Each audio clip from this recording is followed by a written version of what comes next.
I have Dollop tour dates to announce for the year 2024 of our Lord J-Town. We have our 10th anniversary show coming up in Los Angeles on April 27th. Guests are Karen Kilgariff and James Adomian.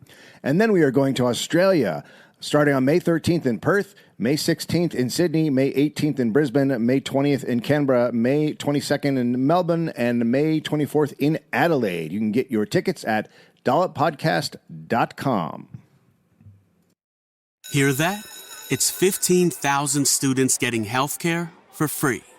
It's a healing space Come on in, let's for talk. those with substance use and mental health disorders. It's one of the best trauma centers nationwide, answering the call of the unexpected. From the good days to the bad days to the I just need to talk days, Denver Health is there for you, wherever, whenever you need it. Learn more at theheartofdenver.org. Hello, this is The Dollop. Each week, I read a story from American history to my friend Gareth Reynolds, who has no idea what the topic is about. Boy Howdy. Hello? I don't know. Okay. This is a good intro. This is one of our better intros. Blah. God, do you want to hit a dude? I'll do one bottle. People say this is funny. Not Gary Gareth. Dave, okay. Someone or something is tickling people. Is it for fun? And this is not going to become the Tickling Podcast. Okay. You are Queen Fakey of Made Up Town. All hail Queen Shit of Liesville! A bunch of religious virgins go to mingle And do what? pray. Hi, Gary. No. Nicely done, my friend.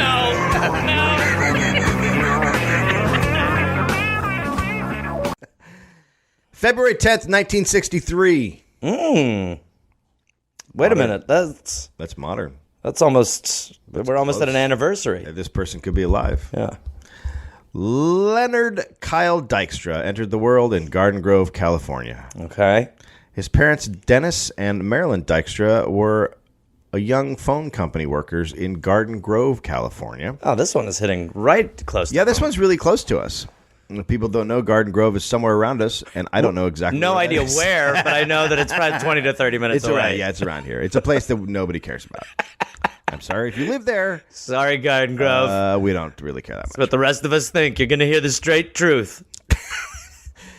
He was the second son of the couple. Lenny's dad left the family when he was 4. Good dad. One only assumes because of Lenny. Yeah, obviously. He was an asshole, and so the dad was like, "I'm out of here, you 4-year-old." Yeah. Enough with the blocks. So he was raised by his mother and his stepfather in Anaheim, California. Okay. We both know about Anaheim. Yep. We were a sports family, Lenny's mother said. His father and I devoted our lives to the kids and their sports schedules. I can't even remember a weekend when we didn't have some kind of game to get to somewhere. Okay. Okay? Yep. You down? I'm down. It sounds like they're great people. Lenny spent his childhood playing many different sports, but baseball was his passion.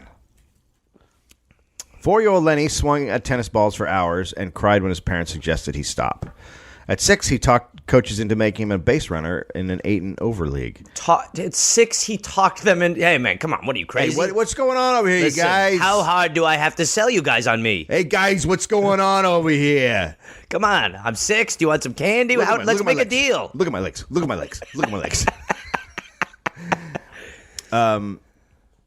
After going 3 for 4 in an all-star game, 9-year-old Lenny begged his stepdad to stop at the batting cages afterwards. Jesus. Quote, "I don't feel right, Dad. I've got to work." Whoa. 9 years old. Shit, I don't know, man. I went 3 for 4. It just fucking feels weird, dude. Like, how would you even take that? You'd just be like, he is adorable. I don't know if I call him adorable. I think I might say we need to take you to like some sort of psychological It's time evaluation. to put him in a home. Lenny just stands there and pitches at the door all day. So the family. Oh, I already did that. It's okay. I'd love to hear it again. Oh, right. The family. No, I didn't already do this. The family lived near Anaheim Stadium, which is known as the Big A. Yep. And Lenny, that's where the Anaheim Angels play, and they're a baseball team. The Anaheim People Angels of people Los that don't know. Angeles. They're the yeah. So.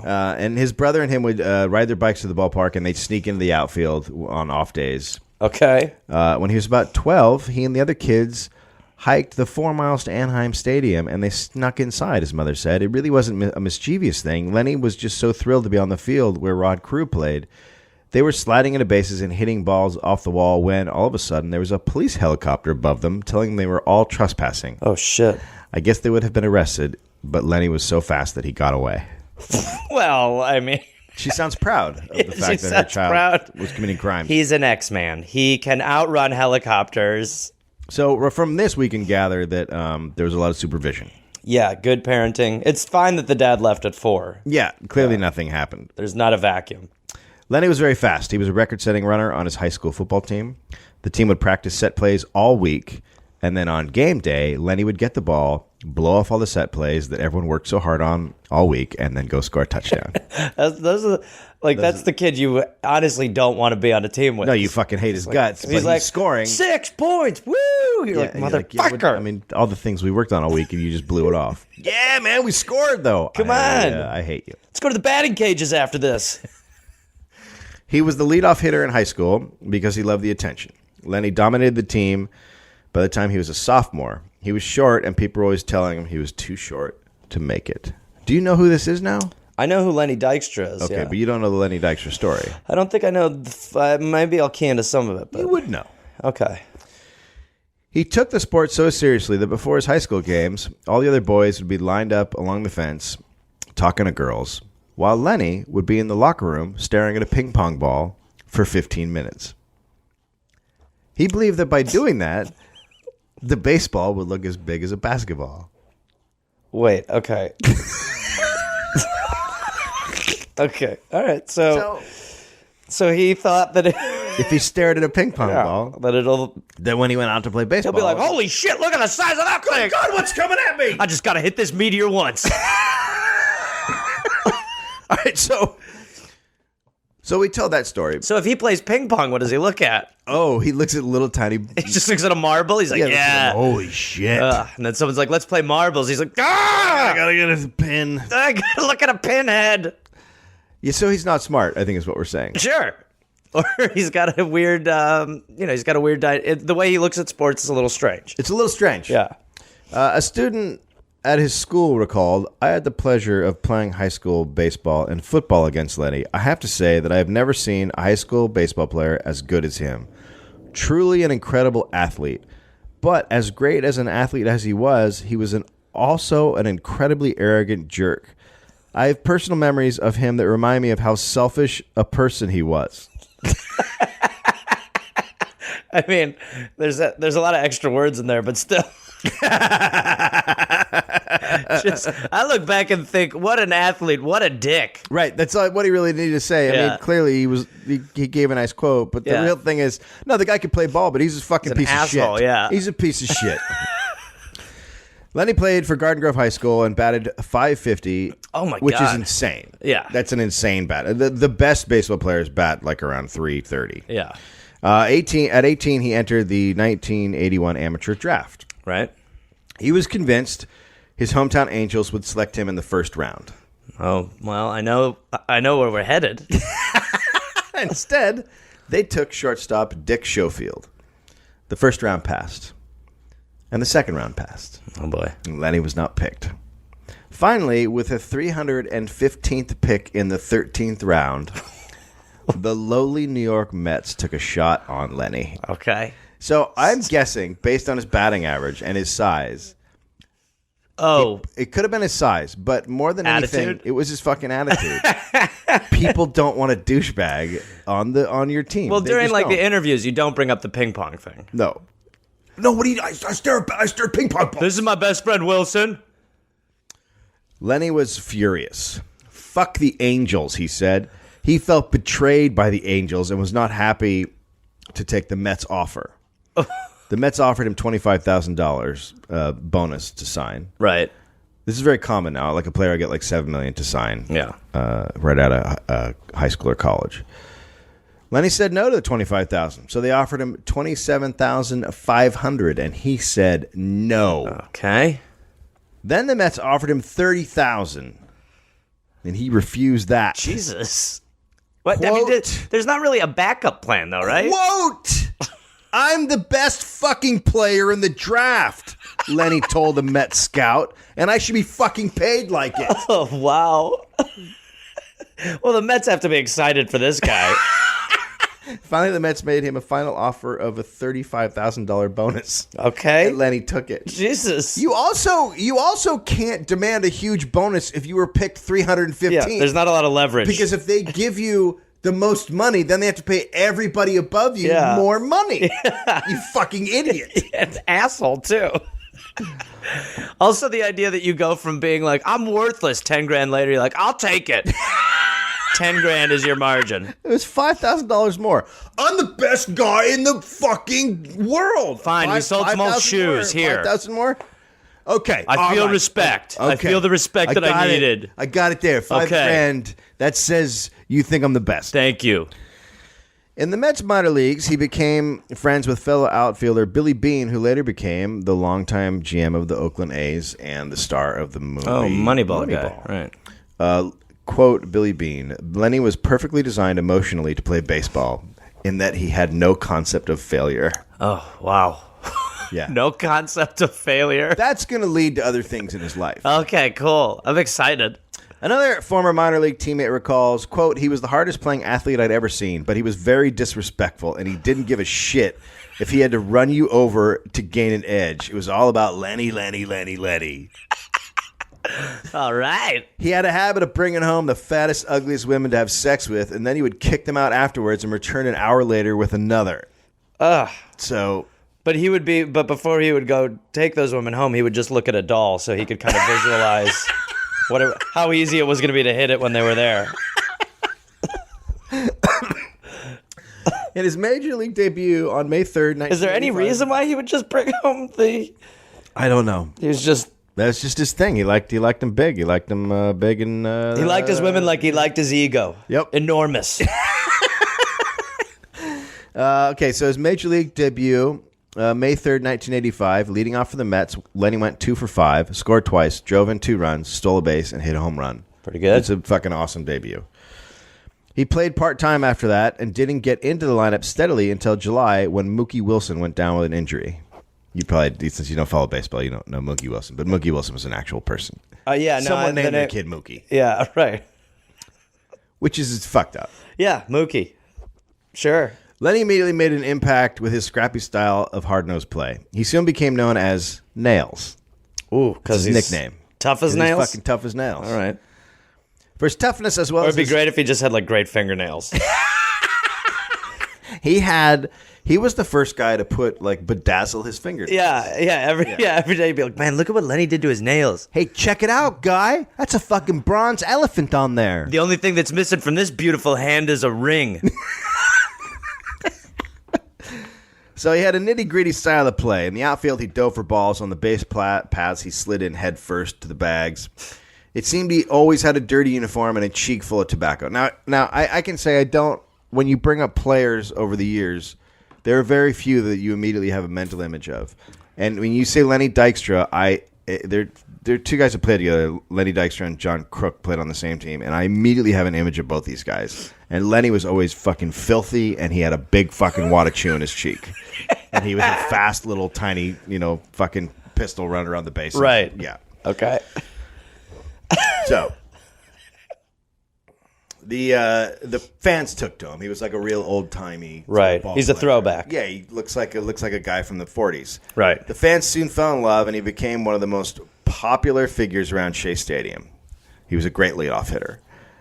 During a game of golf at the Nassau County Club in 1986, Lenny secured his reputation with his teammates. Quote, he walked past a bunch of priests in the clubhouse, lifted a leg, and farted. Oh, wow. And that gelled? That gelled the team? Yeah, that's how he got the respect of his boys. I mean... So now we've learned a lot about the Mets as well, his teammates. Yeah, the priests must have just been like, what the fuck is happening? Woo! Wow, you really gave it to those priests. Suck it, communicator of God.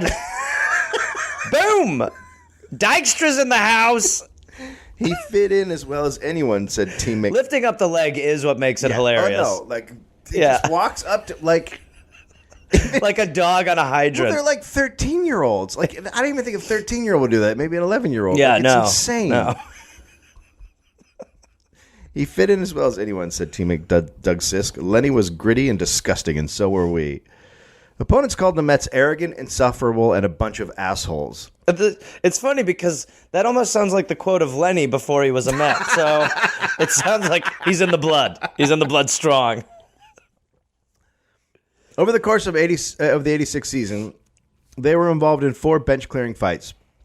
Not light rounds of pushing and posturing like you see often, but full-on mob scenes complete with blood, torn clothing, and seriously dark intentions to hurt other players. Wow. Lenny was always in the middle. The second year he was on the team, Lenny helped the Mets win the World Series. I mean, it's amazing that all that is over the first year of his career. Yeah. Even if he just farted on priests in his year one, it's a very huge year. And this year, the team award for most farting on priests. Come on, motherfucker, I've earned this. Lenny Dykstra. Fuck yeah, baby! Dykstra! The second year he helped the Mets win the World Series in 1986. And that's the famous, in America, everyone knows, Bill Buckner. It's a guy who was playing first base on the Red Sox, the team the Mets were playing against, and he just had a ground ball go between his legs. He just made one of the worst plays ever in the history of a man's life changed so quickly. Changed so quickly. And the Mets won because of that. I mean, other stuff happened, but that was a big play. A lot of people say that Lenny farted his way when that The Mets were also a team of heavy drinkers and cocaine users. I just love the idea that you could use coke and play sports. I mean, there's stories of them doing blow on the pitcher's stripe after games. Oh, Jesus. Darryl Strawberry and Doc Gooden were both on the team. Both those guys are notorious cocaine users. Doc Gooden missed the team's 86 victory parade because he was high on blow in a drug dealer's house, too paranoid to leave. I mean, he was watching it. So he went out after the victory. The parade was the next day. He left the bar when he was at to do blow, and then ended up staying up all night and then watching the parade on TV. If you're the dealer, you have to be like, it's like the good times are over once he's like, I can't go because they'll know. You're like, wait, dude, this is your what? You won the World Series, dude. Man. I told you not to do those last 2 lines. What are you talking about? Last 30. I'll just watch it here with you if that's okay. If that's okay with you. They would often no, Doc. It's not. I realize you're one of the. They'll know. They'll know that I've thought about it. I want you to leave. Can I use this pillow? They would often gather at games, after games, at a blue-collar watering hole called Finn McCool's, where they drank with their fans and bought rounds for the house. If you stopped by Finn's around 3 a.m. after a home game, you'd likely see a gaggle of Mets staggering along the sidewalk, carrying another teammate between them, trailed by a giggling swarm of female groupies. The owner of Finn's once claimed that the 86 Mets single-handedly kept his bar in business. They kept a refrigerator stocked with beer in their locker room at Shea. Okay, so that is what, honestly, like, that's why baseball is so different from most of the other sports, is that, like other athletes will juice, they'll use steroids and shit like that, but you wouldn't be able to competently pass drunk. No. But apparently. That's why you just look at the ping pong ball. You can have 12 beers. I went to a LA Galaxy Rangers soccer game here in America, and the Rangers from Scotland were visiting. Yep. And they were playing horribly. And I looked at a guy next to me. I was in a suite. It was in Drew Carey's suite. And I said, what the fuck is going on? And he goes, 2 hours ago, they were getting pissed at a pub. And they were playing drunk in front of... Imagine. 15,000 people. It says a lot about what the respect level they have for the Los Angeles Galaxy. So after games with their little beer locker room, players stayed late into the night, emptying the beer-stocked fridge. Jesus. Many times, the team trainer arrived the next morning to find men passed out all over the floor, half naked, surrounded by crushed beer cans. All right, guys, game day. Come on, get them up. Look at these guys training so hard they're even sleeping here. Gotta love these guys. And the recycling. I love these guys. Guys! The Mets often took the field with noticeable hangovers. So if you're in charge of the Mets at this point, you're just kind of like, fuck it. I think no one was in charge. I think he tried, but I think no one was in charge of these guys. Right, okay. Well, there we go. Lenny was maybe the grossest of the bunch. His own teammates found him tough to take. He picked his nose in front of the cameras. He spat all over the place. He scratched himself and came to the plate with a wad of tobacco the size of a Hershey bar sticking out of his mouth. In 1989, the Mets sent Lenny to the Philadelphia Phillies in a surprise trade. The trade was apparently the result of Lenny's off-field behavior. Dykstra was considered a liability due to his heavy drinking and partying. To what extent that was true was apparently debatable at the time, but Lenny did have several run-ins with the law regarding his off-field behavior. He also had a lot of injuries. But on the field injuries or party injuries? Yeah. Yeah. During a game versus the Dodgers in the 1990 season, Lenny had an on-field fight with Rick Dempsey. With runners on first and third, home plate umpire Ron Barnes called Philadelphia outfielder Lenny Dykstra out on strikes in the fifth inning. As Lenny, who was leading the league in hitting at the time, approached the plate with 2 outs in the seventh, he started complaining to Barnes. He then turned to Dodgers catcher Rick Dempsey, accusing him of brown-nosing the umpire. That's a hard theory to, that's hard to prove. You've been kissing his ass. As Dempsey stood up and took off his mask, Lenny dropped his bat and stepped forward. The 40-year-old Dempsey immediately popped him in the face with his glove and followed with a quick right. The two tangled and fell to the ground, and the benches cleared. Seconds later, Dempsey was on the bottom of the huge pile. Quote, "Somebody grabbed my face when we rolled on the ground," said Dempsey, who ended up with a large welt on the side of his face. "After I saw the replay, I saw it was Dykstra. He grabbed me by the side of my face and squeezed every pimple I had. I have a lot of respect for him as a player, but he's an idiot as a person." Although Lenny was a 3-time All-Star and helped Philadelphia reach the 1993 World Series, his off-field behavior was always a problem. In 1991, Lenny was placed on probation by baseball commissioner Fay Vincent for involvement in an illegal gambling ring. I mean, he's really spreading his wings and flying. It's amazing that he also sustained that level for that. I think at some point you would, because a lot of times guys will be like partiers, and then they'll sort of balance out. There wasn't that much scrutiny back then as there is now. Dave, this is before Twitter. This is before Twitter, but Yeah. the guy the quarterback for Cleveland, Manziel, is a classic case right now of a guy who could get away with it back then. He just likes to roll his $20 bills really tight. If you're talking about that picture, I'm going to need to see the cocaine go into his nose. Gotcha. Okay? Lenny was the star witness for the prosecution in a case against... Right there. It's never a good sign. Well, the star witness, Lenny Dykstra. Never a good sign. Against Herbert Kelso, who was raided by the feds for running a betting parlor in Mississippi, the raid uncovered 4 checks totaling $78,000 by Lenny to Kelso's lawn supplies company. That's some really I need seeds. That's some really shitty money laundering. Yeah, the whole thing.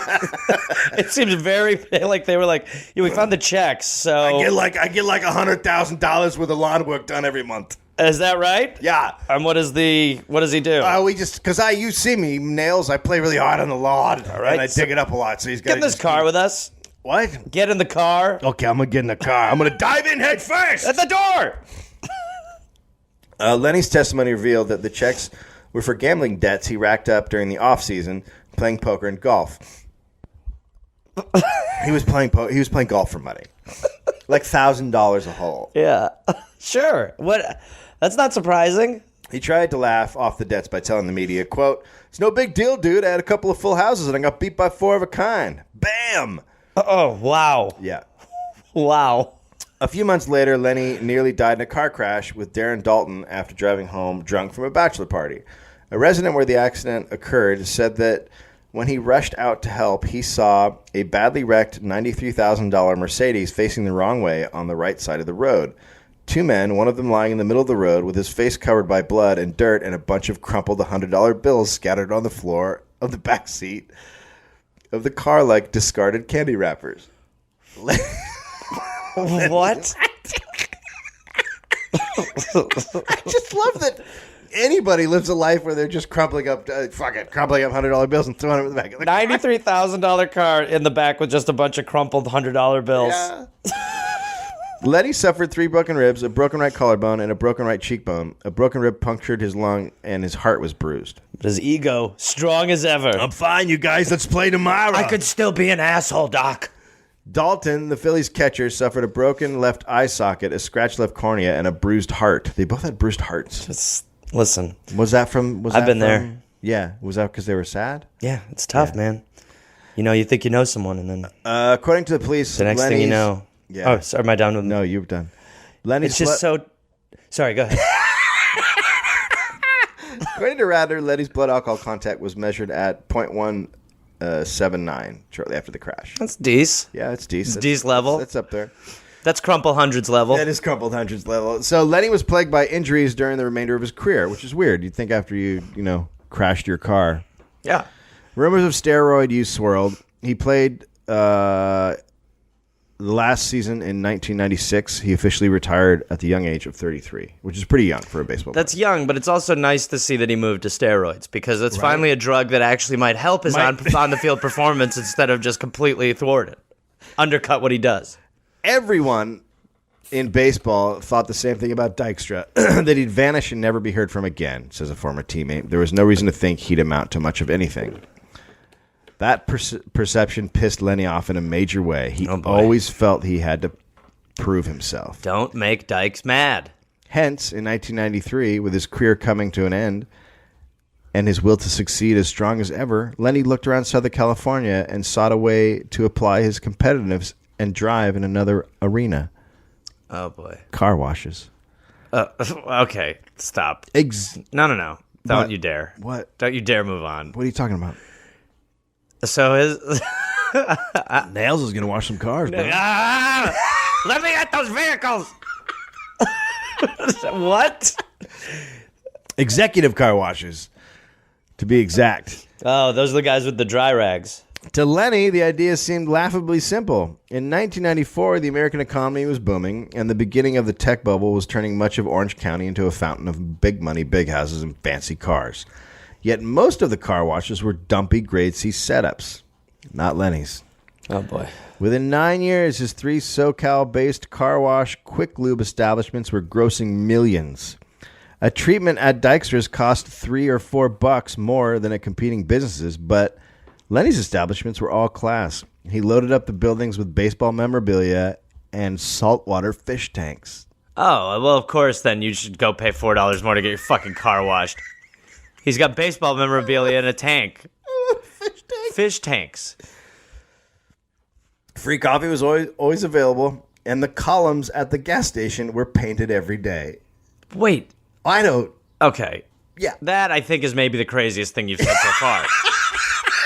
I mean, can you imagine being the guy's job? What do you do every day? I repaint columns. So it's wet every day. Yeah, every day it's fucking wet. People are like, how long is this paint been Don't wet? lean against that. Jesus Christ. Did you just paint it? Yeah, every day. We paint it every day. Do you want to look at an octopus? Jesus Christ.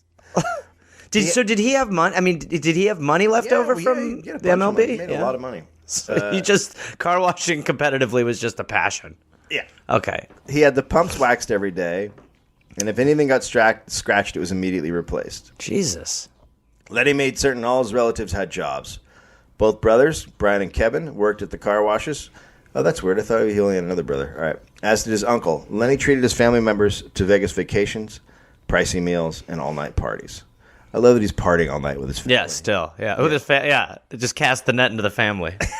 Bring him down with you, Dykes. Lenny was sued in relation to the car wash in 2005. The lawsuit, filed by former business partner Lindsey Jones, alleged that Lenny used steroids and told Jones to place bets on Philly games in 1993 when Lenny was on the team. So, okay. Mm-hmm. Oh, wait. So this is when he was on the team, she said. I thought for a minute that she was pissed that he was using steroids to wash cars. Well, that's how it sounded at first, didn't it? And that would be fucking awesome. Let's get these goddamn things clean! Jesus Christ, the paint's off this one. Yeah, it's fucking awesome! Finally.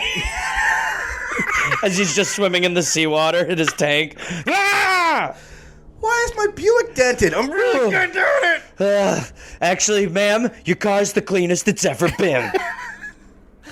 The suit includes a sworn declaration from a Florida bodybuilder who is a convicted drug dealer, who said Letty paid him $20,000 plus, quote, special perks during their 8-year association to bulk up the once slight ball player.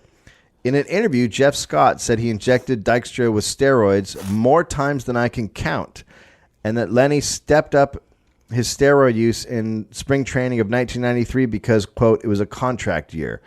Many fans speculated he was taking steroids due to his rapid change in size. Now, the Philadelphia Phillies were not the first. The Oakland A's were the first, but the Philadelphia Phillies were gigantic monsters. Right. And they were clearly all on steroids. Right. So this is when you first started that, like... This is the beginning of it all. Yeah. When Mark McGwire is like, hey, he's a normal guy, to like, Jesus Christ. Oh, he's purple. He's purple. Holy shit, a face isn't supposed to be purple, is it? My God, he's a jacked thumb. Leonard Lady admitted to steroid use in his book. Quote, I was like a pioneer for that stuff. Oh, of course. The juice. I was like the very, very first to do that. Amazing. Yeah. So instead of just being like, I didn't do it, he's like, no, man, I was the first guy. Or just even being like, look, it was a tough time. It was a contract year. He's like, yeah, I did it. Fucking new before everyone else. Yeah, that's right. At first, it wasn't even... I'm the guy who let people know your balls shrink. Quote, at first it wasn't even illegal. Then, after a few years, I had to just go to a doctor and get a prescription. You know how I got my stuff? Just walking into a pharmacy, bro. It was as simple as that. You got to understand, there are only 28 people who have my job in the whole world. He said that, but he's referring to the 28 teams. Okay. So he's confusing teams and people. It was shocking that a man with an ego so large would think of himself as a team. I'm the same as a team. There's only 28 other guys like me. Teams. Thousands of people wanted these jobs every year. There were guys trying to take my job, so I didn't need to do anything I could to protect it, to take care of my family. You have any idea how much money was at stake? Do you? $25 million, bro. That's how much money he made. The bros make anyone less likable. I mean, you gotta love the bro. Bros are just like an angry bro. What are you talking about, bro? It's like, oh God. Around the same time Lenny was deep into his car washes, he discovered that his once robust stock portfolio had taken a dramatic downturn. Uh-oh. Upon retiring from the Phillies, he had divided $2 million into 3 different investment accounts. By 2002, that sum had dwindled to $400,000. Never wanted to sit down with a newspaper or a book, Lenny committed himself to learning how to invest. Following the markets like a seasoned broker, purchasing his first laptop, and addictively stalking the internet. By 2006, he owned the 3 car washes, a shopping plaza, and a gas station. Jesus. And was building a retail center, and was as famous for his financial wizardry as he had been for playing baseball. Wow. Lenny opened his own trade account and was hired as a stock market columnist for TheStreet.com, a site co-founded by Jim Mad Money Cramer. Oh, my God. So, that actually makes sense that Jim Cramer would be like, yeah get me that psycho. Totally. Well, no, Jim Cramer has a long history of just recommending horseshit. He's the epitome of what awful news networks do, which is that they deliver bullshit and then they never bring up when it's just off as fuck. He's just a loud guy screaming nonsense. Just hits a big red button, talks shit, and then never looks back. Yeah. I wonder why I liked Lenny. His life in high finance included an investment website co-founded by Kramer where subscribers paid $999. Ooh, I thought you were going to say 1,000 for a minute, and I was going to be like, too rich for my blood. It's close. $999.95. Whoa, boy, because I always know it's a quality investment site when they give you 5 cents off. Yeah, listen, 1,000's hard to see. That nickel you can find in your couch, though, that's a difference maker. Subscribers would pay $995.95 a year to get Lenny's options picks. That's ridiculous. I mean, that's just. I do love that though. When someone's like, "How did I make millions? Buy my bullshit handbook." Yeah, you're like, "Wait." He was even featured on HBO's Real Sports with Brian Gumbel for his savvy business strategies. In 2008, Kramer raved to Gumbel, quote, "If I didn't know any better, I'd tell you that everything you hear from Lenny is an act because there's no way you'd ever feel like he's as smart as he really is. But he's one of the great ones in this business." Compliment or not a compliment? Is everything about this guy seems like he's a fucking idiot. but man, is he not. Yeah, that's the nicest thing someone could say about old Lenny. How's that for a sales pitch? You look like a fucking moron. In 2006, he turned increasingly paranoid, and some say delusional. Oh. He became convinced that his brothers were stealing from him and fired both. Employees came and went like the wind. Having undergone treatment for alcoholism in 1999, Dykstra insisted to people he was clean. According to many who knew him, however, this was a lie. He was definitely using drugs, says his brother Brian. I'm not sure what stuff was going into his body and when, but he wasn't clean. I mean, I knew who he was getting his pills from. Jesus. In March 2006, Lenny hired Dorothy Van Kalsbeek as his new accountant. Gorgeous name. Yep. A 49-year-old mother of three, she had spent most of her adult life self-employed, helping people learn accounting software. She knew little of Lenny other than he was supposed to be a financial savant with a Midas touch. But there was one giant problem. Oh, no. Lenny was even better at spending money than he was at making it. Oh, boy. He wanted to know on a daily basis how much money the car washes were bringing in, but he didn't pay attention to the amount he was spending. And Lenny only wanted the best.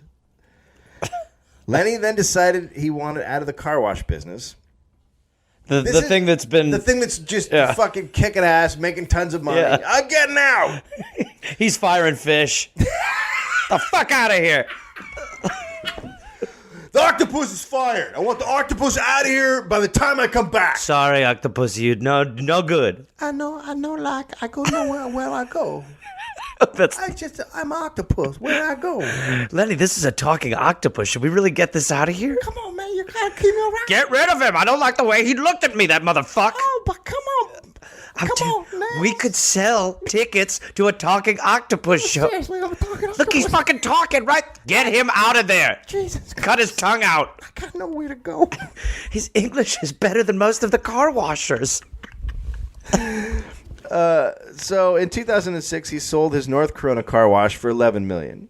Jesus. Then a year later, he peddled the two remaining car washes to 7 partners for $43 million. I mean, what? How? Wow. Lenny had debts, though. Oh, boy. So about $20 million went to paying off loans. Still, there's a lot of green. $33 million left over. Now Lenny was for set. people washing cars. Yeah. Yeah. Now Lenny is set. He had more than $4 million invested, owned a $5.4 million, 9,000 square foot home on the first fairway of the exclusive Sherwood Country Club, a loving wife Terry and 2 kids, Cutter and Luke. Hey, I gotta say, Luke got shortchanged. I'm just gonna say right now, don't name your kid Cutter. This is Luke, and this is my weird boy Cutter. What happened to your arms? Then let's just say it's not Luke. Okay, Luke's my angel. Cutter, put those shears down. Jesus Christ. I'm gonna do my legs. Oh God, no, Cutter. But Lenny felt unsatisfied. Shocking. As far as Lenny was concerned, he didn't have enough. Of course. Although the house he and Terry owned was huge, it paled in comparison to the mansion located 500 yards away. Well, the one owned by Wayne Gretzky. Okay, so, well... What the fuck? How can a guy who might be the best at any sport ever have a bigger fucking house than me? Look, he's in the NHL Hall of Fame. I'm in the Car Wash Hall of Fame. Give me what he has. Cutter! The mansion, the Gretzky mansion, came on the market for $17.5 million in 2007. Well, I'm going to, knowing the history of LD, I'm going to say that, he's really just anxious to meet his new neighbors. Nails wants it. No. Nails wants it. No. Let me also just say that 2007, Gretzky... Perfect time. Gretzky, who was a very wise businessman, known to be a very wise businessman, perfect time to buy. took a look at what was happening in the market and saw some sort of housing crash coming. A huge bubble. Somebody jumped out. Yeah, and Lenny was like, dumbass. And somebody jumped in. Oh, no. In August, Lenny became the owner of the 12,000 plus square foot Gretzky estate. Is that literally the worst time to buy a house? Oh, it couldn't be worse. Right, it's literally as bad as it could be. He bought the biggest house at the worst time. I love that we laugh at this shit. It's like, I think about that every now and then. Like, it'll be like, and then his parents died. You're like, oh man, I can't believe they drowned. All right, what's next, DA? It was complete with a tennis court, 3 outside guest houses, and an enormous pool. Lenny called it the best house in the world and planned to flip it. What the fuck? It's a $17.5 million Flip flipper. it. Flip it for what? It's the fucking, you just paid top dollar for a giant house. You have to flip it. You have to fucking fix shit up. How you have to much- buy a dump and fix it up and then sell it. Exactly. Like, how much upside are you going to be looking at a place that where you're going to be like, I made 19.5. I'm gonna sell this thing for 18. Pocket myself a sweet 0.5 for those 3 years of hard work. Jesus Christ. His monthly payments would be $120,000. Oh my God. Shortly thereafter, Lenny spent $2 million on a Gulfstream jet. And What is he doing? Is he just prepping for one shoot of Lifestyles of the Rich and Famous and then not worrying about the after effect? Let me finish talking about the jet. No. He bought it for $2 million. No. And then he spent another $500,000 on upgrades to have the inside of the plane look identical to the interior of his car, Oh my God, dude. with drapes and all. Oh my God. I was so excited to hear what you were going to say at the end. If you said the Mets clubhouse, I was going to find that weird. To make a plane look like your car. What is the... What? Hey. So how you guys do good interior work? We're the best, Dykstra. Yeah, you see my car over there? Yeah. I want my plane car to match on the inside. I'm sorry? I want my plane and my car to match on the inside, so sometimes I I don't know if you've seen the inside of the plane, but it is beautiful. Right, but sometimes I want to not be able to know where I am when I wake up. Cool? So turn the plane into a car. That's what I'm talking about. I can see why everyone calls you an idiot on the outside. Stupid as nails. I get it. Yeah, exactly. By the way, I love your nails. His accountant said the plane was breathtaking, but really unwise. Breathtaking in the sense that you're like, my God, he'll lose everything. The whole jet thing was a bad idea. Lenny's justification was that he flew so much for business, it was a worthy expense, but it wasn't. It was just crazy. Who flies $2.5 million worth? No. Dorothy says she warned her boss that he was spending too much money. Lenny didn't see it that way because he had an idea that would make him, in his words, a billionaire. I mean, at this point. Yeah. What's going to stop him? In 2008, he's a plane washer? at a time when nobody with a brain would start up a print magazine. Oh, my God. What is he doing? What is he, like... Two things. We're going into magazines and we're going into typewriters. He went into real estate at the worst time. And right when the internet is making publications useless, he's like, let's start the magazine. Lenny decided to found a magazine called The Players Club. Lenny's vision was to produce a monthly publication catering specifically to the wants and needs of professional athletes. Oh, so there we go. Okay, so it's something that everybody wants. It's the perfect... It's a relatable thing that anyone can read. Yeah. Okay, cool. It would feature investment strategies, high-priced toys, homes and automobile tips, luxury vacations, everything geared toward the rich and famous. How to go bankrupt in 2 years. Here's How You Don't Do It by Lenny Dykstra. Lenny was prepared to give pro athletes advice by writing a regular column called The Game of Life Hey, all right. by Lenny Dykstra. Fuck yeah. Slide in a second with your head out front. Take a bunch of $100 bills and crumple them up nice. Then get in a car wreck. Then go into $93,000 Buy a car. giant house for no reason. The house is still amazing. Quote, this will be the world's best magazine. Hey, oh, well, with that attitude. Take this, National Geographic. Yes, suck it time. And Lenny's business plan extended beyond the magazine. We're creating a lifestyle, he said, and he emphasized that he wanted to encourage athletes in their prime to set aside $500,000 a year in customized retirement accounts, thereby ensuring, quote, recurring cash flow for life. Yep. The opposite of what I'll do. Yeah. He described this once by drawing a small circle, right? Mm-hmm. Inside of which he wrote the letters TPC for the Players Club. Okay. And next he drew a large circle around it. Oh, interesting. And then he began connecting the two circles with lines. So this... Like spokes on a wheel, it looked like. Right, okay.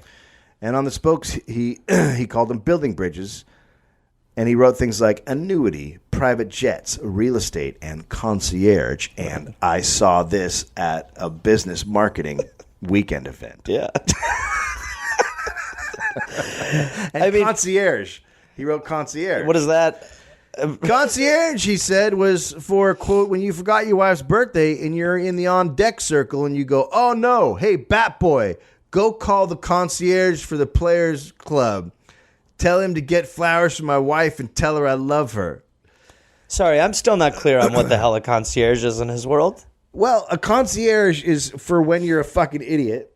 But and you're playing baseball. Yeah, no, you're about to swing and you forget your anniversary. And you forget your anniversary, or you're like, oh, I left the lights on in my place, and then you call up in the concierge. But how is that one of his building bridges? It's a life concierge. Yeah, but how is like all the other things sound like they're, at least the theory behind them is investing in your future. Not right advice or great advice, but how does having a concierge... Am I talking crazy? Because I feel like you're on Lenny's side. It's a concierge. Okay. All right. As long as we've cleared that up nicely. And is he the Players Club offering a specific concierge? Well, the Players Club comes with a concierge. It's part of the magazine. You know what? I'm going to stop asking questions about the concierge. The plan was for the Players Club to go straight to 20,000 players' lockers and would penetrate a, quote, $60 billion industry, the professional sports market. His was a magazine by millionaires for millionaires, and by using it as a vehicle for selling financial products, Lenny projected that within 10 years, there'd be an $11.6 billion in players' assets for him to manage. I mean, what a psycho. As long as athletes were getting paid for playing sports, there'd be a market for the Players Club. Or, as Lenny put it himself, we're recession-proof, baby! No. Because we're making a magazine for the rich! Right, we all know how the rich handle a recession. What could go Spend, wrong? spend, spend. Oh, they love to spend money in a Yeah, recession. it's trickle down. This would all work with his website called Nails Investments. The first... Amazing that that's a website, too, Yeah. because the amount of times someone would be like, what the fuck is this, when they just want Lee press-ons? What is this shit? The first Players Club, featuring Derek Jeter on the cover, Whoops. came out on April 1st, 2008. Lenny seemed to see the magazine as a chance to prove how successful he was. Each issue began with an ode to Lenny column. Lenny insisted the publication be based out of an office at 245 Park Avenue in Manhattan. Oh, so a cheap area. Well, when you're starting a magazine, You want to start you want to pay small. the most amount. You want to pay the most for everything. Yeah. The thing about magazines is, and anybody will tell us who started a magazine, high overhead. Right. Well, off the you bat. want the high overhead. Yeah, and right away you want the illusion that you've been doing it for 10 successful years. Yes. That's the way to do it. Yeah, and Yep. you should start off by saying, Start big. It's our 50th year anniversary. Hey, can you believe it? $11.6 billion later. Here I sit. Lenny called it one of the top 5 addresses in the world, and the rent was about $17,000 per month. So he's just like he's a little Trumpish in a way, in the sense that he likes to label the things the most amazing in the world When they're horseshit. when they're just like nice. But come on, It's a golf course. Lenny had high expectations for the magazine and placed unrealistic demands on his employees. Based out of California, he would call his New York staff at all hours of the night, screaming, babbling, and yelling, all with the help of Adderall. oh God, He would stay up for days on end, never sleeping, never resting. Jesus, So it's going well. it's not going well. He's really going to be like Doc Gooden at the parade in no time. Can't go to the magazine. A former employee of the magazine recalled, editorial brainstorming sessions fueled by Coca-Cola and ice cream sundaes typically lasted until dawn. But this did not mean that things were getting done. Most meetings were simply extended hangout sessions with Lenny cracking up at his own jokes or asking us to watch the Real Sports segment over and over. This is definitely not a guy on drugs. No, let's watch it again. Let's watch it again. Let's get the part where I yell, I'm going to be a billionaire. Watch it again. Watch it again. Also, a cup of water would be great. A cup of water would be good. God, my face feels weird. You guys feel my face? Gosh, look at this ping pong ball. Now let's make a magazine. Right?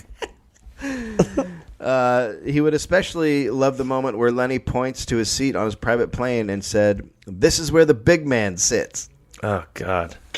He's just a psycho. It's a guy This who is where keeps the big making man- his employees watch a segment on a TV show where he points at his seat and says, "This is where the big man sits." Not only on his plane, in his plane that he designed to be a car.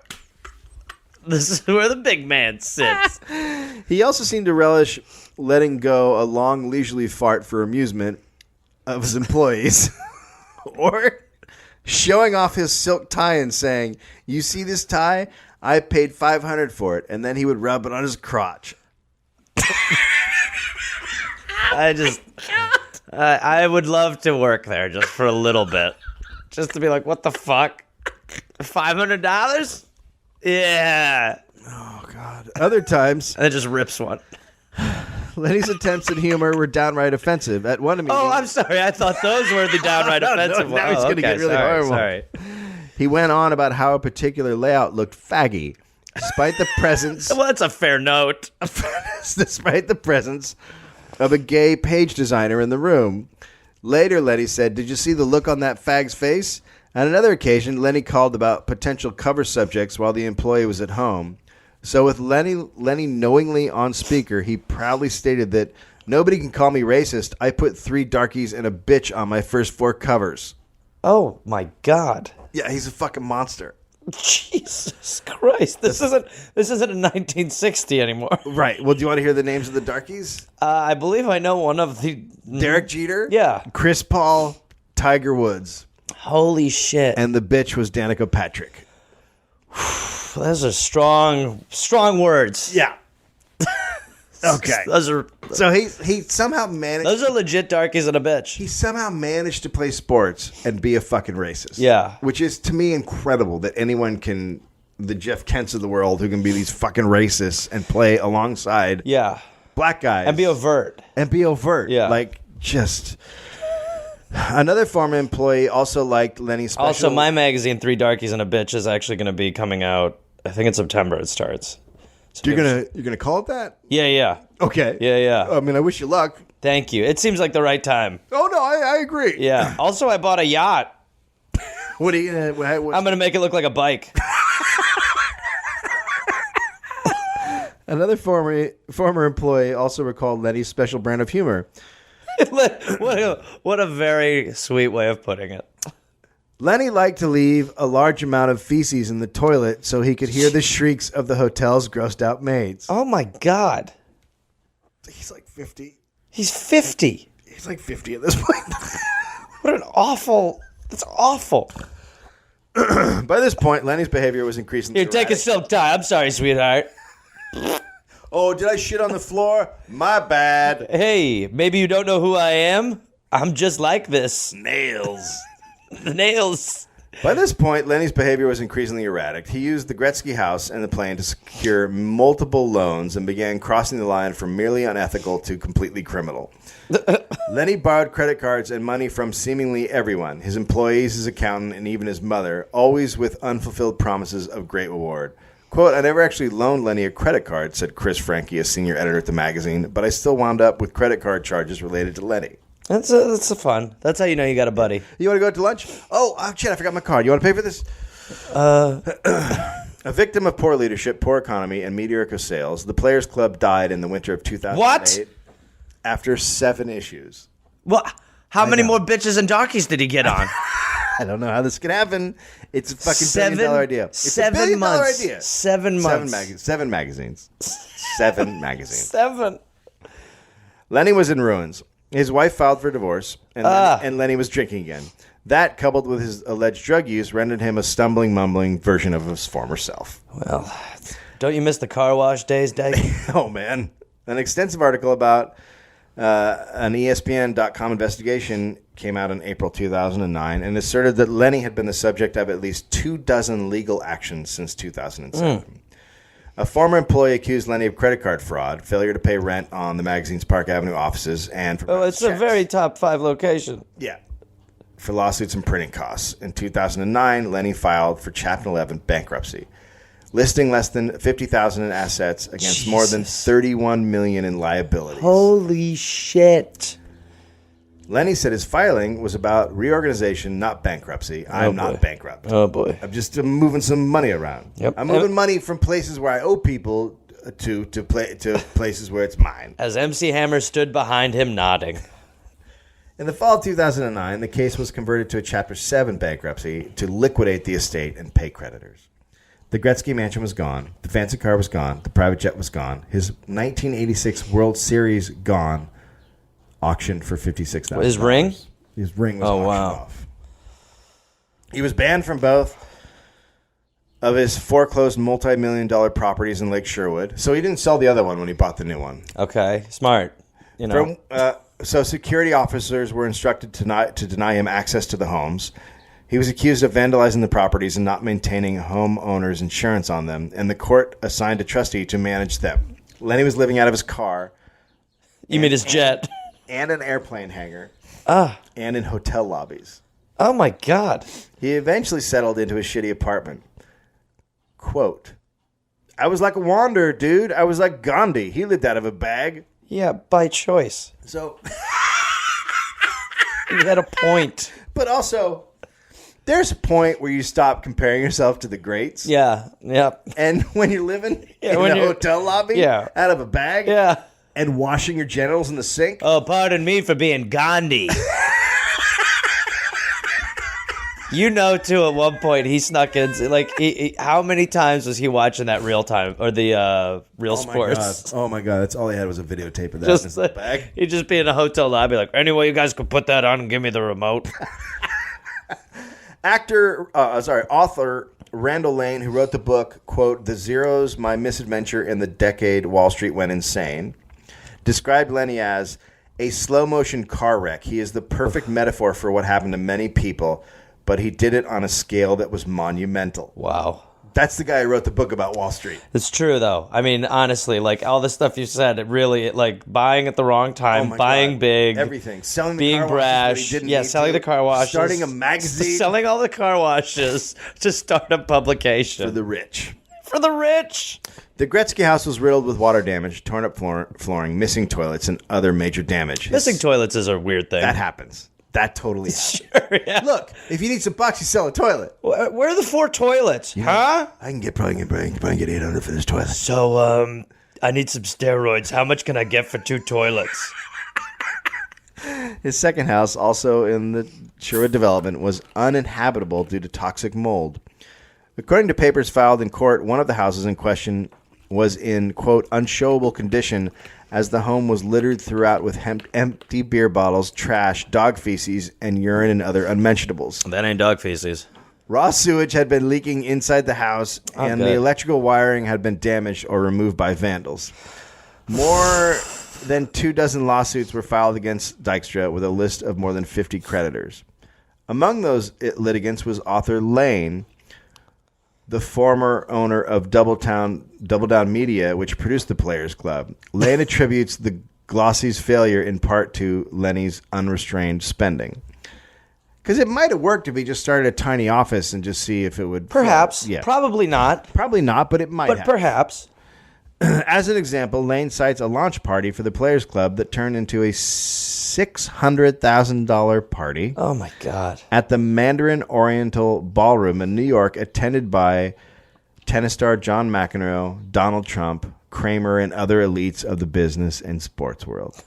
Imagine just how much you wish you had that night back. Oh, God, you know, when you're in the night. shit, when you're Gandhi. Oh, what if I hadn't spent $600,000 on that party? I really use that $600,000 right now. Despite his bankruptcy, he was seen soliciting 995-year subscriptions to his newsletter at www.nailsinvestments.com. Wait. So he's lost it all. But he's gone totally bankrupt. Right. But he's still trying to get people to subscribe to his now internet website. Oh, this could be yours. You pooped in a pizza box. So, hey, how much do you think you would pay for failure? $1,000 a year? In my 9-part strategic plan, Lenny, you have puke on you. Listen, make your boat look like your bathroom. It's all very simple. Turn your helicopter into a motorcycle. Nails claimed he had a record of better than 100-0 in stock option calls. Well, I think we might take issue with that. It's a perfect record. In June 2010, the court-appointed federal trustee in Lenny's bankruptcy case charged he had lied under oath, improperly hidden and sold assets, and repeated allegedly acted in a fraudulent and deceitful manner during his ongoing bankruptcy case. The items ranged from sports memorabilia to a $50,000 sink. I mean, we could just leave that one. Why don't we just fuck it? At one point, he sold a truckload of furnishing and fixtures for cash at a consignment store, according to a statement from the U.S. Attorney's Office. Oh, my God. Lenny was sentenced to house arrest after the bankruptcy fraud indictment. In 2010, Lenny was accused by ex-porn actress Monica Foster that he hired for a night and then wrote her a bad check for $1,000. Oh. She later posted a photocopy of the bounced check on her blog.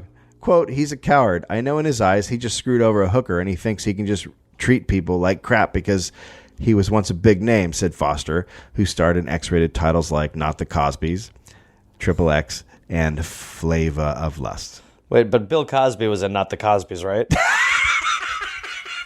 Had to be. Is that really Bill Cosby? You like a little cocktail?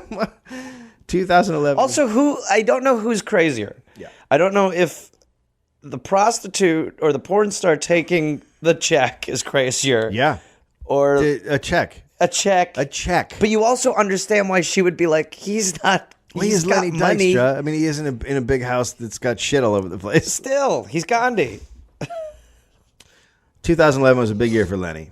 In January, Lenny was accused of sexual assault by his housekeeper, who alleged that he would force her to give him oral sex on Saturdays. Oh my God, that is a little too specific for me. The woman told investigators she needed the job and the money, so she went along with his request rather than lose her job and returned to work in his home with knowledge obtained from the internet about a claim of sexual assault by another woman. She's reading online that he sexually assaulted women. She needs a job so bad that she will blow him On to keep Saturdays. a fucking shitty job. He's a monster. The Saturdays thing's really throwing me for a loop. Game day. Oh my God. On May 2011, Doc Gooden got an unexpected visit from Lenny during Gooden's stint on Celebrity Rehab. As Gooden described it, it was around 10 o'clock and I was getting ready to go to bed, and all of a sudden, one of the guys behind the scenes says, "Dykstra's here." Wait, at the actual rehab facility? Yeah, he's at the Celebrity He's taping Celebrity Rehab and Lenny Dykstra shows up. Yeah. Okay, continue. They tried to get Lenny to sign a waiver, and he wouldn't do that. It was all crazy. Lenny was like, "Doc, you all right? I don't like this. I got your bags. Let's get out of here." Gooden said he tried to calm Lenny down and convince him that he wasn't being hypnotized by the show's host, Dr. Drupinski. He just assumed that Doc Gooden was being hypnotized. Yeah, I mean, Doc, I got your bags. Let's go. I haven't talked to you in 20 years. At the coin. Don't look at the fucking coin. What are you talking Let's get out of here. He's a therapist. Lenny expressed concern about about Dr. Pinsky when he sneaked into Gooden's room on the set. God, I wish he signed that release. I said, quote, "Everything's cool, Lenny," Gooden said. Lenny eventually left without Gooden. Asked if Dykstra had ever returned his bags, Gooden laughed and said no. Wait, so Took all his shit. it's just a bag Packed heist. up his shit and left. All right, Doc. Well, you seem like you got this under control. Okay, so this was basically a burglary. See you later, buddy. All right, it's called the slow play. I'm back, baby. April 13th, 2011. Lenny was arrested for investigation of grand theft auto by Los Angeles police at his Encino home on suspicion of trying to buy a stolen car. April 14th, 2011. Lenny was arrested and charged with bankruptcy fraud. It was reported that a week later, Charlie Sheen paid $22,500 towards the $150,000 bail that was set for his old buddy Nails. Wow. Sheen made a statement, quote, "The rendition guilty trolls that kidnapped my dear friend Nails clearly forgot that he's a fellow Vatican assassin and his best pal is a warlock." So this, sorry, is there more? Lenny had previously come to Sheen's aid, hiring a top liar to negotiate the troubled actor's return to 2.5 Men after he was fired. Right. So exactly. So this is when Charlie Sheen went fucking apeshit crazy. Well, and was on drugs very clearly. What this says is that Charlie and Lenny have been doing meth. Yeah.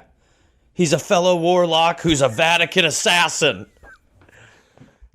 June 2011, Lenny was arrested and charged with 25 misdemeanors and felony counts of grand theft auto, identity theft, filing false financial statements, and possession of cocaine, ecstasy, and steroids. He first pled not guilty to all the charges, but later his plea was reduced to no contest to Grand Theft Auto and providing false financial statements in exchange for dropping the drug charges.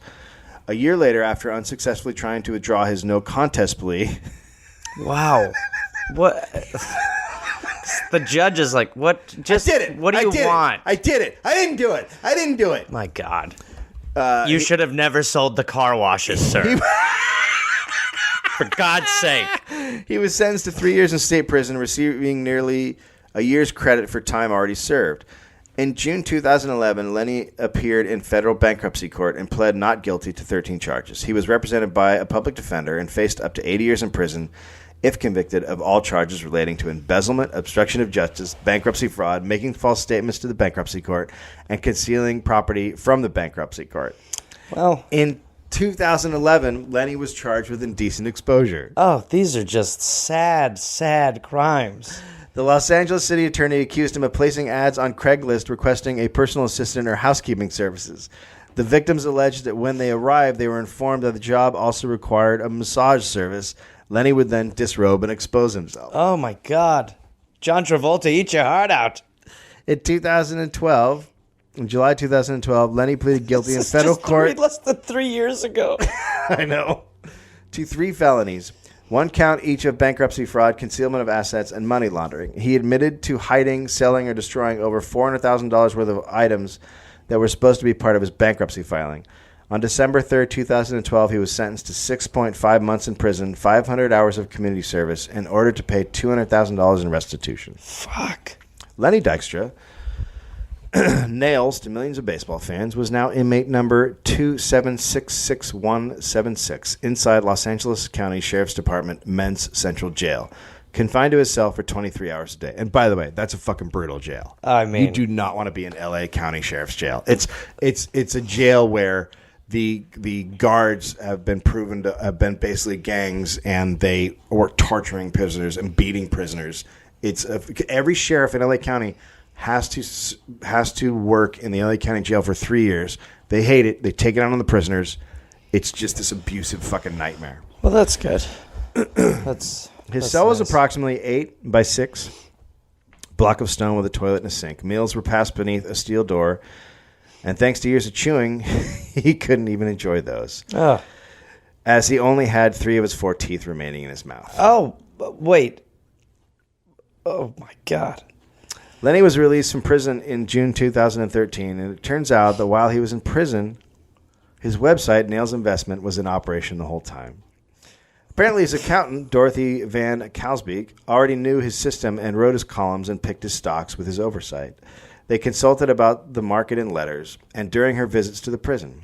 He is currently planning an autobiography that he hopes will become a movie. Yep. In an interview with LA Times, Lenny described the situation this way. I've been fighting my whole life. That's why I have a new theme song, dude, and I'm going to play it for you. Oh, God, sweet God, yes. I wish I knew I'll read you the lyrics.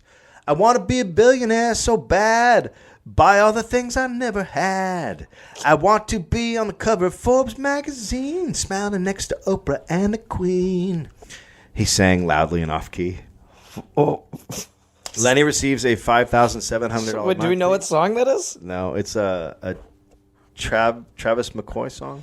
Sure, okay. Lenny now receives a $5,700 monthly pension from Major League Baseball. Ah, Jesus Christ. Jesus. I mean, what a meteoric rise and fall. Holy shit. Wow. That's a guy who that's like one of the most spectacular falls. $6,000 a month. Yeah, and he still gets $6,000 a month. Like you, but could live even off then, of that easy. But you know he won't. Oh no, you like anybody could live easily. off $6,000 easily. Easily. Yes. He won't. Well, I mean, he's got to hire the maids to blow him, so that's $2,000 a month. He's still got to get the magazine going. But even after all that shit, after all the sexual assault charges, and I think I skipped a part where he was one of the employees at his car wash accused him of touching her. That she's a 17-year-old. Oh my God! So he committed all of these sexual crimes, and he committed so much fraud that it's fucking insane. He should be in prison. He should be in prison for life compared to the dudes who just sell drugs on a street corner. Yeah, people this guy sell did weed. so much more fucking damage. Yeah. So much more damage. And he's plotting a comeback. Well, he's going to have a comeback. God, honestly, name one difference between his life and Gandhi's. I can't. You can't, right? They're both a couple of dudes wandering around with a bag. Yeah, you can't. It's the same thing.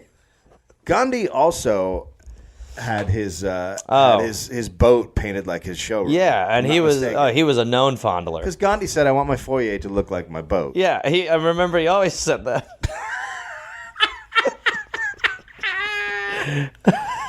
I want to thank Daniel Brendel for doing the research on that one. Well done to him. Very nice. Yeah, he did a really good job. I believe he's Australian because I had a lot of mates in here and stuff, and I went, oh no, I gave an Australian guy a baseball story, which I felt bad about afterwards. I didn't realize he was Australian.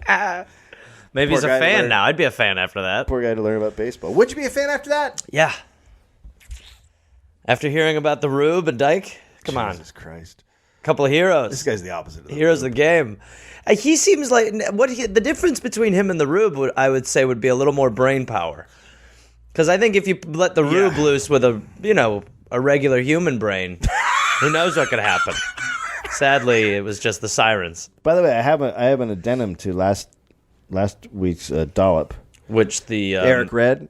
Oh, okay.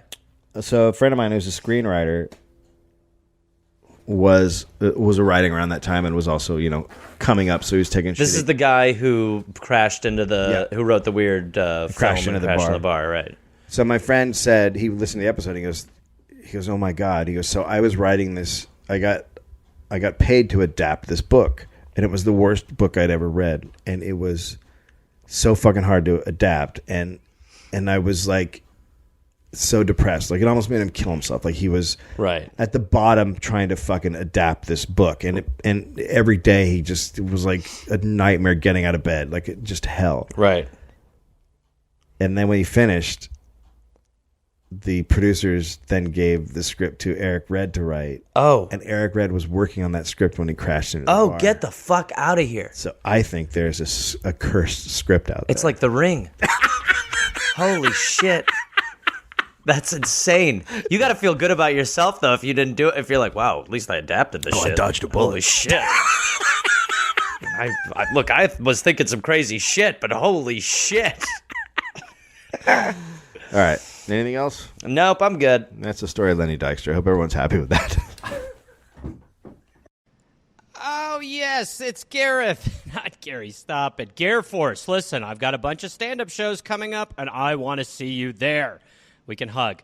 I will be at Rooster Teeth Feathers in Sunnyvale, California, April 18th, 19th, and 20th. Then I will be in Chattanooga, Tennessee, June 18th. I will be at Nashville at Zanies, June 19th. I will be in Huntsville, Alabama, June 20th. I'll be in Atlanta, Georgia, June 21st, June 22nd. Then I will be in Pottstown, Pennsylvania, June 26th. Then I'll be in East Providence, Rhode Island, June 27th. Then I'll be in Boston, Massachusetts, and Boston, June 28th. That's 2 shows. I will be in Springfield, Massachusetts, June 29th, Rochester, New York, June 30th, and then July 5th through the 6th, Canada. I've heard your prayers, and I will answer them. I will be in Toronto. So come join me at the Comedy Bar. Go to GarethReynolds.com for tickets and information. That's right, Gare Force. We're calling you up. It's the big time. The big leagues. This went poorly.